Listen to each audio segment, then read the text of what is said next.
every day.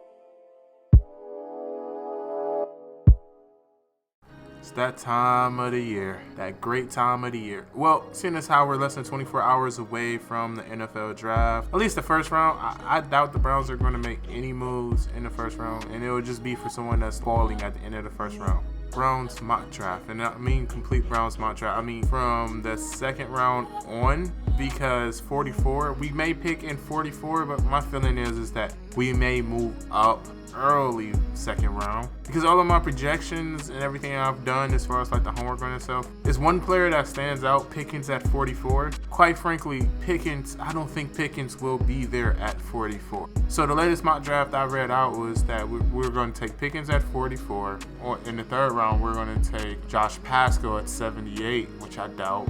And then we're going to take Cody Bryant at 99, and Charlie Kohler like in the fourth round. But the problem with this mock draft itself is that Pickens is not going to be there at 44. It was like character questions with it, but a team is going to make a risk. And I went through several simulators where after Pickens was gone, trying to convince myself on certain prospects. And realistically, I think Browns fans need to really brace themselves with that 44th pick. Maybe if like Drake Jackson, that would be great if Drake Jackson falls. I'm changing the tune of my pick, because in the round after that, you can always just go and get you like Drake Bell or Alex Pierce. So I did 3 mock drafts. We're going to take Drake Jackson with the 44th pick, and we'll take David Bell from Purdue, following back up in the third round, and then we'll take Dominique Robinson. So the next mock I have would just be Christian Watson at 44, which is looking more and more to the reports that he's not going to be there.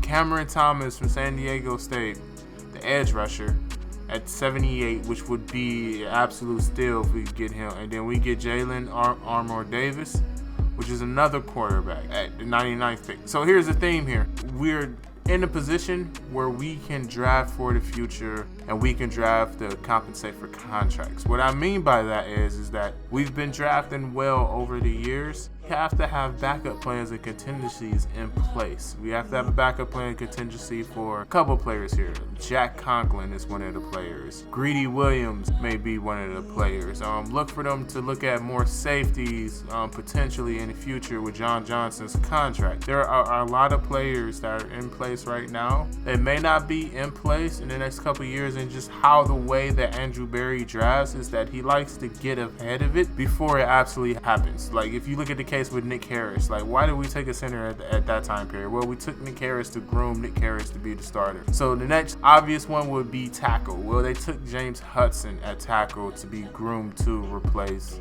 Jack Conklin as any issues is going on, and so on.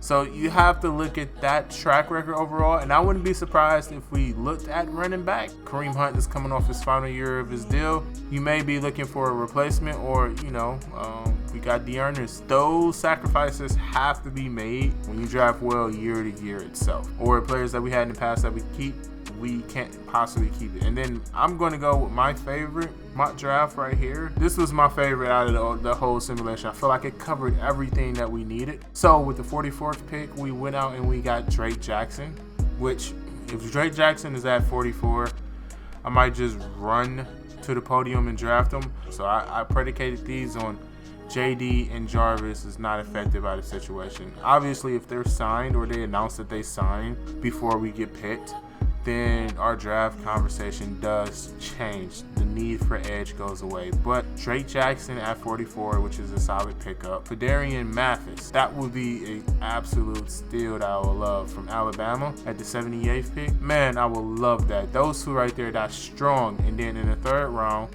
you have another edge rusher, which is Dominique Robinson. The reason why I doubled down on edge rushers is just because certain situations. And then you got to spill Miles, man. You got Winovich there too. So, but you want to have at least 3 to 4 stable rushers that can do some type of impact itself. And this is just all predicated on the line. And then the fourth round with that, I went Justin Ross out of Clemson. My favorite because it addresses need and it also adds depth to a situation that we don't necessarily have a lot of depth. Overall thoughts, overall impressions, we have a lot of experts here with their mock drafts, and George Pickens is 100% there, yes.